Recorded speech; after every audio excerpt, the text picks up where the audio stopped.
Ici,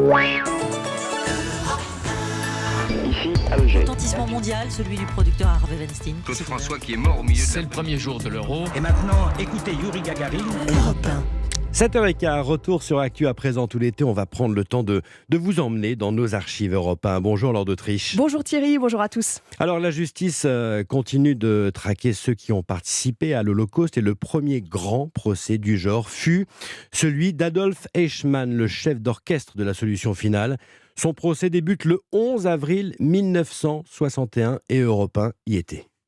Oui, on est encore à une époque où peu de gens racontaient ce qu'ils avaient subi dans les camps. La parole ne s'était pas encore libérée sur ce sujet et le procès s'ouvre le 11 avril 1961 en Israël, un an après l'arrestation d'Eichmann en Argentine où il s'était réfugié. Le procès est retransmis à la télévision et devant le tribunal, il y a une foule silencieuse. Des vieux juifs écoutaient la liste des crimes et des larmes coulaient sur leurs joues. Tandis que d'autres arboraient l'étoile jaune, celle qu'ils portaient peut-être à Varsovie ou à Drancy. J'ai monté les escaliers, je suis maintenant dans la salle. Sur le grand écran de la télévision, Eichmann vient d'apparaître, vous entendez le brouhaha dans la salle, un murmure. Les gens sont nerveux. Et ce qui frappe ce jour-là, Laure, à l'ouverture du procès, c'est l'attitude du colonel SS. Il est impassible dans sa cage de verre. Oui, en 4 heures, Eichmann articule seulement un mot, Jawohl, oui bien sûr, au moment de décliner son identité. Êtes-vous bien Adolf Eichmann, lui demande le tribunal. Oui bien sûr. Et sur place, le journaliste d'Europe 1, Georges Leroy, raconte.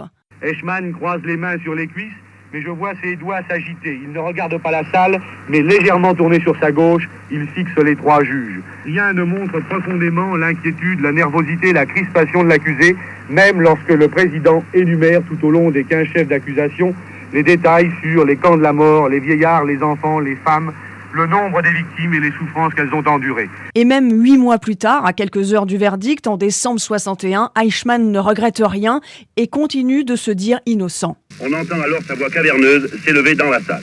Je n'ai pas persécuté les Juifs avec joie. C'est le régime et son Führer. Le sang des victimes n'a pas giclé sur moi. Les témoins ayant comparu à ce procès ont menti. Je pourrais demander pardon au peuple juif, mais on dirait que c'est de l'hypocrisie. Voilà, Eichmann, responsable, n'est pas coupable. Ce sera d'ailleurs Laure sa ligne pendant tout le procès. Il est finalement condamné à mort en décembre 61. Oui, il fait appel et 3 mois plus tard, le verdict est confirmé. Eichmann va être pendu. Dans sa cellule, il n'a pas voulu lire la Bible. Il a réclamé une bouteille de vin. Et le journaliste d'Europe 1, Marc Hillel, raconte les quelques secondes qui précèdent sa mort. Puis, regardant les journalistes, il a souri. Messieurs, dit-il, nous nous reverrons bientôt. C'est le destin de tous les hommes. Et il ajoute, j'ai obéi aux lois de la guerre et à mon drapeau. Vive l'Allemagne, vive l'Argentine, vive l'Autriche. Je salue ma femme, ma famille, mes amis. Je meurs le cœur en paix. Et les cendres d'Eichmann sont éparpillées en haute mer quelques heures plus tard, à 5 heures du matin. Voilà, le procès Eichmann. Retour sur Actu, les archives très fortes d'Europe 1, mises en lumière par Laure d'Autriche.